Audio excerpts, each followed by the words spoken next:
Oh my gosh, you guys, July went by so quickly, and we have made it to the end of yet another month in the year 2024. So let us say thank you, baby Jesus, for bringing us through to another month. The pattern hackathon is over. So for today's video, I'm going to be sharing with you my very own hack for the hackathon, as well as give you a roundup of the events for the month of July. So if that's something that you might be interested in, then please keep on watching.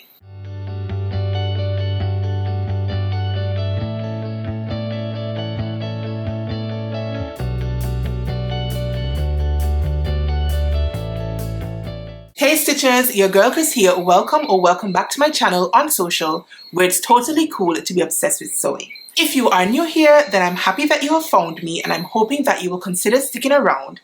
If you have been here before and you are considered an OG, then thank you guys so much for coming back week after week after week. I truly appreciate it. Anyways, for today's video, I'm going to be talking to you about the Pattern Hackathon Season 2 that was held through the month of July 2024. Now, if you have no idea what the hackathon is, I did share 2 videos here on the channel earlier in the month, or perhaps it might have been the end of June. I'll put them in here and here so you can go and check them out after you have watched this video, of course, so that you can get a better understanding of what the hackathon was about.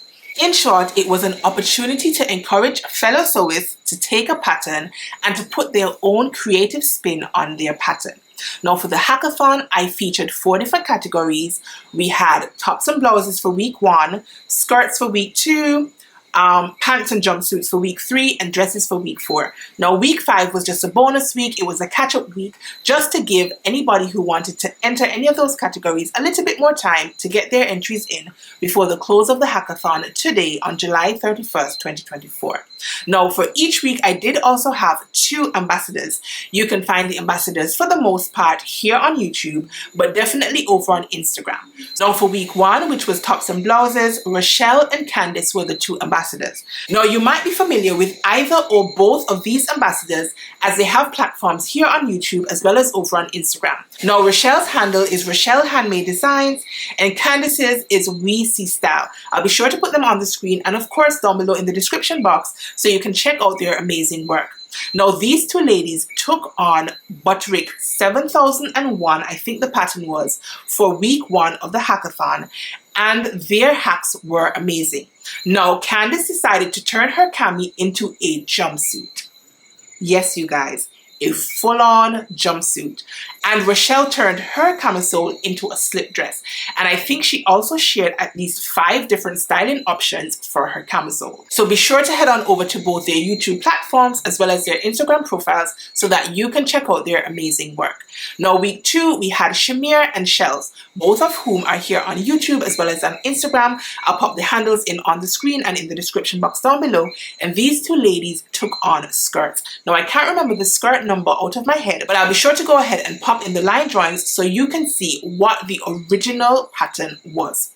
Now both of these ladies hacked their skirts into dresses.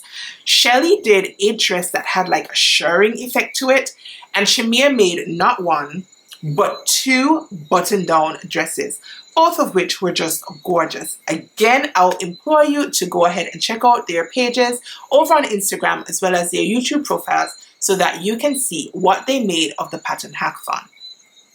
Now week 3 was trousers and jumpsuits. You guys, this would have been the category that I would have feared the most, just because you already know that I am only now starting to fit trouser patterns. But my ambassadors blew trousers and jumpsuits out of the park. So these lovely ladies started with a jumpsuit pattern. Again, I can't remember the number, but I'll put the line drawing or the envelope here in so you can see. And Dayana, who was one of the ambassadors, hacked her jumpsuit into like this cargo style overall sort of dress. And Shelz, who was her partner, hacked her jumpsuit into a 2-piece spectacular. Listen, That hack was amazing. Again, run on over to their Instagram profiles and here on their YouTube accounts so you can check out their amazing hacks. I'll leave their handles on the screen and down below in the description box. Now, week 4 must have been my favorite category of all because I love dresses. Shontae and Byrd, who were the ambassadors for week 4, again, I'll leave their handles on the screen and down below in the description box, took on a McCalls pattern like I can see it in my mind, but I cannot remember the pattern number. Can you guys tell that I have terrible memory? Like, oh my goodness, if I do not write it down, I have a tendency to forget. Now, at the time of recording this video, I have not yet seen the reveals. Their reveals go live on Saturday. It is not yet Saturday, but I do have a busy weekend coming up. And so I needed to record my video in advance so it will be live with you guys on Wednesday, which is the 31st of July. So at the moment, I am holding my breath to see what both of these ladies hack their dress pattern into. But again, run on over to their profiles so that you can see what they made of this McCalls pattern right here. Now, as far as I am concerned, Ginny and I chose McCalls 7948 just for the bonus week. It is another dress pattern, but it didn't really matter because we were simply holding down the fort for a very short week just to give you guys a little extra time to catch up on your entries. Now, I have made McCalls 7948 previously, and so I'll pop a picture or a twirl in or something so that you can see what the original pattern looks like all made up. Now, because I had made this pattern before, it meant that I had already done all the fit adjustments that I needed, yay, and so I was able to get straight into my pattern hack. Now, in my mind, I wanted to create like a loose sort of effect in the back with buttons and a more fitted effect in the front. I knew I also wanted to crop it and I wanted to create sort of like a cutout effect at my sides. And so I let my creative juices run wild and I did come up with something that I was fairly pleased with. Now I'm going to pause the video right here just to show you a little bit of the behind the scenes, and I think I can show you the twirl that I made of this pattern, and then I'll come back and talk more about the hack that I did. So let's hit pause and jump into that right now.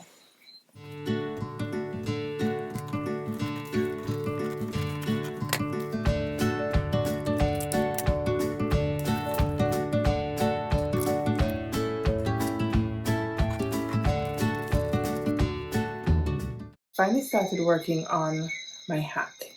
So the idea is to have like this gathering situation at the neck and at the stomach area. This is going to be attached to a skirt or some either peplum if I make it a top, or make it longer for a skirt. The side has a slight curve, but it's too short, so I'm going to have to go back in and lengthen my pattern at least maybe a good 2 inches or so. And then the back is way too short. I tried to pin it together. Clearly, I failed. So the back is meant to have like a button placket and buttons down the back. I don't know. My head hurts. So I think I'm just going to stop here for tonight. But this is the idea that I have. I put elastic in the waistband, but it's meant to have like a tie. And then the tie is going to tie at the back. As well. I'm still trying to figure out how I'm actually going to construct this, like once I have it together, to make sure that all the pieces are how I want.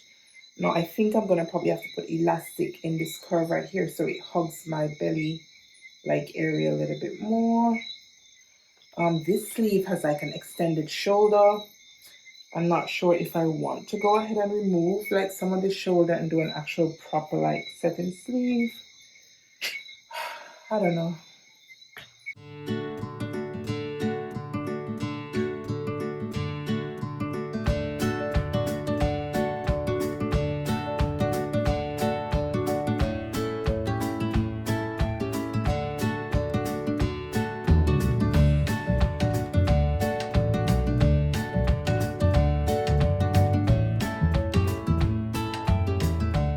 So I know you're going to want to see where I'm at. This is where I'm at. The skirt is just pinned on to the blouse, top, whatever. I need to sew it down, but I haven't yet. I just tried it on so I can get an idea of what it looks like. This is what it looks like. I need to hem the back of this as well. I need to put the tie straps on. I need to put the second tier on. But I am knackered. Like, I've had enough. I think I'm going to have a shower now and go fold some laundry. It has pockets. So you'll have the tie that goes around here, ties in the back. This part is going to be loose like this, and buttons down the back or snaps or something. Gosh. Alright, you guys, so you have seen some of the behind the scenes footage of the making of my McCalls 7948 hack. As you can see from my twirl, the first iteration was way too short, and so I had to go back in to the drawing board and lengthen my pattern pieces. I think I ended up lengthening them by 1.5 inches. Now that I have completed my hack, I still think that I could have lengthened it by just a little bit more, maybe by another inch or so, just to make it a little bit more comfortable for me to wear. My biggest problem is that I'm pretty short-waisted, and if I had lengthened it any more, then the result would have been that I would not have shortened the original pattern piece at all. And so I'm not sure then how I would have gotten like the sort of cutout situation to work. But if I were to make this again, and I don't think I'm going to make this again because I don't need a hack like this again. But in hindsight, I do think I probably could have stood to lengthen it just a little bit more and figure out how I then could have incorporated like the curved shape on the bodice and then the sort of cutout effect at the side seams. Now overall, I'm pretty proud of this hack.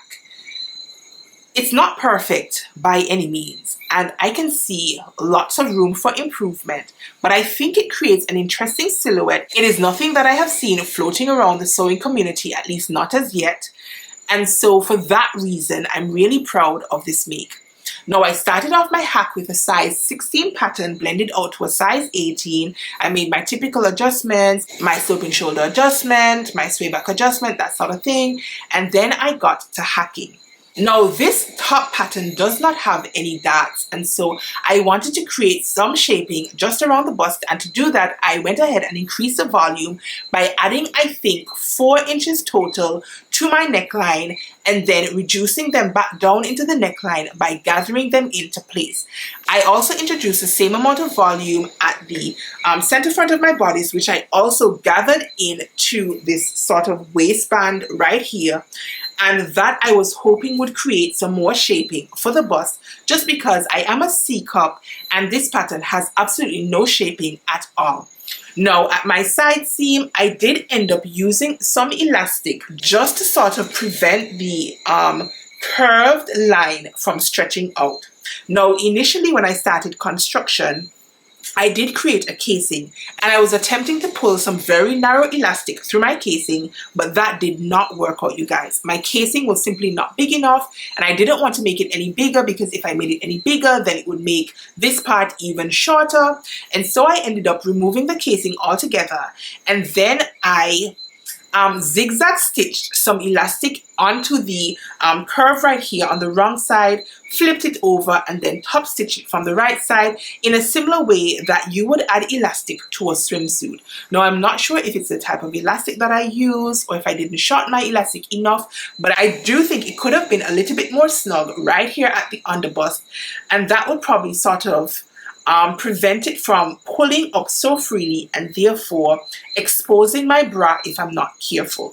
So again, I probably either should have lengthened my pattern just a little bit more or sort of worked out a better way to incorporate the elastic right here at the underbust. Now when I was taking photos, it didn't pose too much of a problem, except that I couldn't lift my hands above like this level right here without risk showing a lot of like my bra. Now the same thing in the back. Although I lengthened the back bodice by the 1.5 inches, I do think that my center back piece still could have been lengthened maybe by an extra 2 or so inches, just so that I do not risk flashing my bra in the back. Again, this was just my creativity running wild, and I do admit that there is still room for improvement. Now for the skirt, I actually drew inspiration from Mimi G's simplicity pattern. I'm not remembering the number out of my head, but I'll pop the line drawings or the envelope on screen so you can see what I'm talking about. Now when this pattern first came out, I could not get my hands on it. At the time, Simplicity had not been offering PDF patterns, and it takes forever for me to order and then ship patterns to where I live. And so I was so desperate for this dress that I ended up hacking a different pattern to recreate this dress pattern. I'll put a picture in if I can find it so you guys can see the hack that I came up with. And I think it was pretty close to the original dress, save and except for the fact that I used a bodice with princess seams instead of that, which I loved, by the way, because I do tend to prefer princess seams over that. Anyways, that was the skirt pattern that sort of inspired the skirt pattern for this hack. And so I used the yoke portion of that pattern, and then I had to sort of play around with it a little bit to change the front of the skirt piece so that it curves upwards to meet this bodice piece, as well as to extend the elastic in the waistline right the way up to the center front of my skirt. Now, when I put this dress on today for pictures, I was surprised that my elastic was a little bit loose. When I tried it on a couple days ago to fit my elastic, it felt fine. I don't know if it's a case that I was bloated or whatnot, but today it does feel a little bit loose. And I feel like I need to go back in and probably shorten the elastic just a little bit more, just so that I do not risk it slipping down and inadvertently flashing my drawers. So I think I need to go back in and just shorten my elastic just a little bit. But overall, I'm really happy with the skirt portion of this make. I like the shape of the skirt, and obviously I went ahead and introduced pockets into my skirt. So that is a definite bonus. And so overall, I'm happy with my pattern hack. Now, I know you will not be able to see the full hack. Obviously, I'm sitting down, so I'll go ahead and pop some twirls and some photographs in so that you guys can see what I came up with for my pattern hack. Unfortunately, it's not yet time for the reveal, and so I have not yet seen Jilly's hack. So make sure that you run on over to her Instagram account and also to her YouTube channel so that you can get an idea of what she turned this McCalls 7948 pattern into. Alright guys, so my camera has absolutely no manners and my battery died, so I've had to switch to my phone, and I'm hoping that the quality of the video doesn't change because I had to make that switch. Anywho's, before my camera battery died, I was trying to tell you guys that that is all I needed to share with you guys for today's video. I'm really hoping that you guys were able to follow along with the pattern hackathon. If you were not, run on over to Instagram. You can find all the information on the ambassador pages, and you can also find a highlight over on my Instagram. As a matter of fact, you can find 2 highlights over on my Instagram. Head on over to my profile, and at the top you will see I think it says pattern hackathon 2024 and then part 2, and you can get all caught up on the pattern hackathon if in case you missed it.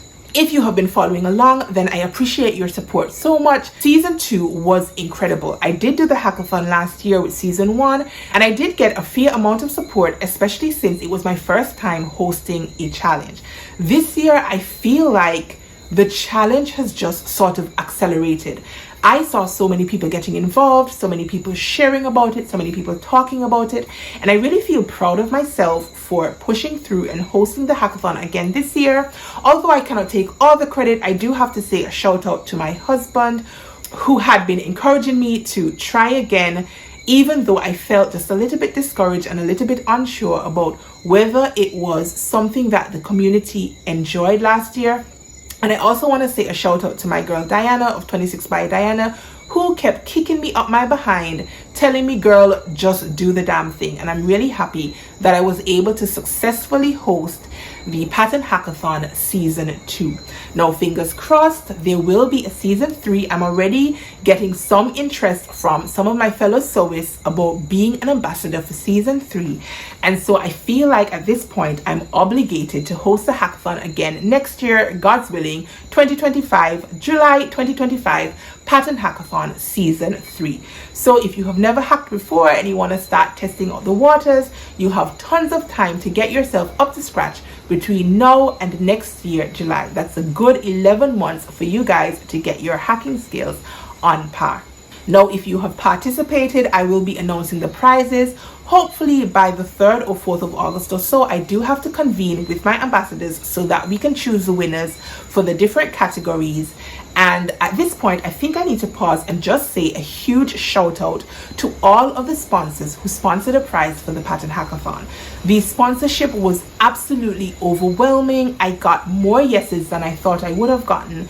and it really does up the amp of the challenge when you have such amazing prizes to give away. I'll drop the sponsorship posters here on the screen so that you guys can see the amazing sponsors who have given back to the sewing community, which we are all a part of this year. So shout out to my sponsors, and fingers crossed, I'm really hoping that you guys will be available and willing to support the Pattern Hackathon again next year. I could host a hackathon without prizes, but I'm telling you, having these prizes just puts such an incredible spin on this challenge. So thank you so much to all of the sponsors and to all of you guys who have taken the time to participate in this challenge. Thank you guys so much for participating. Thank you for spreading the word. Thank you for talking about it. Thank you guys for calling this Pattern Hackathon out in rooms that I'm not even in. It really is overwhelming to see this pattern challenge grow exponentially over the last 12 months. I am so grateful to all of you guys. I really am. Huge shout out to my ambassadors. You have made this experience worthwhile. The opportunities to create deeper friendships has presented itself in this hackathon, and I owe you guys big time. I cannot say thank you enough. You took your time, you spent your own money getting fabrics and patterns and that sort of thing, and just really investing a lot of time for the month of July, just helping me to spread the word about the Pattern Hackathon and supporting the fellow ambassadors. So huge shout out to you guys. Thank you so much. And viewers, if you are not following my ambassadors, please go ahead to their profiles and give them a follow. Each of them is an amazing human being and an amazing creative in their own right. Now that I have blabbed on all about the Pattern Hackathon, thank you guys so much for tuning in today's video. If you enjoyed this video and you enjoyed this hack, you enjoyed seeing what the other ambassadors did, be sure to go ahead and give me a thumbs up. Drop me any comments you need to make down below. Let me know, have you been following along with the hackathon through the month of July? What feedback will you have for me to improve the hackathon for next year? I did ask for feedback last year, both from the community and from my hackers, and I'm also asking for feedback this year because I do think that feedback is important if I want to grow the challenge even more. So if you have any criticisms at all, please be nice, but I'm open to hear suggestions on how I can improve this challenge for next year. Now, if you have gotten this far in this video and you are not yet subscribed, then go ahead and hit that subscribe button. Now, the Pattern Hackathon is over and your girl is exhausted. So that might mean taking a break for a short while, but I will be back in short order to continue sharing my sewing journey with you guys right here on YouTube. So go ahead and hit that subscribe button. Now, let me bid farewell to July. I'm looking forward to a new month. God has blessed us with an opportunity to see a brand new month 8 of 12 for the year 2024. And I am extremely grateful to the Most High for sparing me for yet another month. So farewell July. We'll close the curtains on the Pattern Hackathon for 2024, and I'll see you guys in August. Peace.